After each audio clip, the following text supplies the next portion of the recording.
الحمدللہ زکوٰۃ اسلام کے اہم ارکان میں سے ایک ہے۔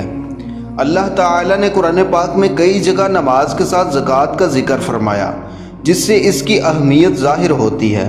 اللہ تعالیٰ نے قرآن مجید میں ارشاد فرمایا وَأَقِیمُوا الصَّلَاةَ وَآتُوا الزَّکَاةَ، نماز قائم کرو اور زکوٰۃ ادا کرو۔ ایک اور مقام پر فرمایا خُذْ مِنْ أَمْوَالِهِمْ صَدَقَةً تُطَہِّرُهُمْ وَتُزَکِّیہِمْ بِہَا۔ ان آیات سے معلوم ہوتا ہے کہ زکوٰۃ دینے سے مال بھی پاک ہوتا ہے اور انسان کا دل بھی صاف ہوتا ہے۔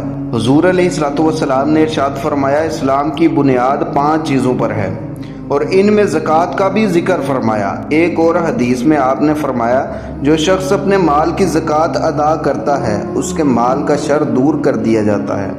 زکوٰۃ کا مقصد کیا ہے؟ غریبوں کی مدد کرنا، معاشرے میں محبت پیدا کرنا، مال میں برکت حاصل کرنا، اللہ تعالیٰ کی رضا پانا۔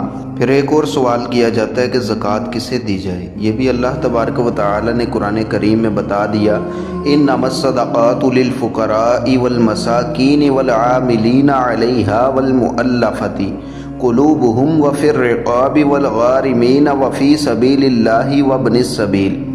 ترجمہ کنز الایمان، زکوٰۃ تو انہی لوگوں کے لیے محتاج اور نرے ندار جو اسے تحصیل کر کے لائے اور جن کے دلوں کو اسلام سے الفت دی جائے، اور گردنیں چھڑانے میں اور قرض داروں کو اور اللہ کی راہ میں اور مسافر کو۔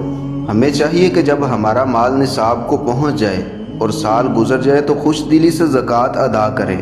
یاد رکھیں زکوٰۃ دینے سے مال کم نہیں ہوتا بلکہ اللہ تعالیٰ اس میں برکت عطا فرماتا ہے۔ اللہ تعالیٰ ہمیں قرآن و سنت کے مطابق زکوٰۃ ادا کرنے کی توفیق عطا فرمائے۔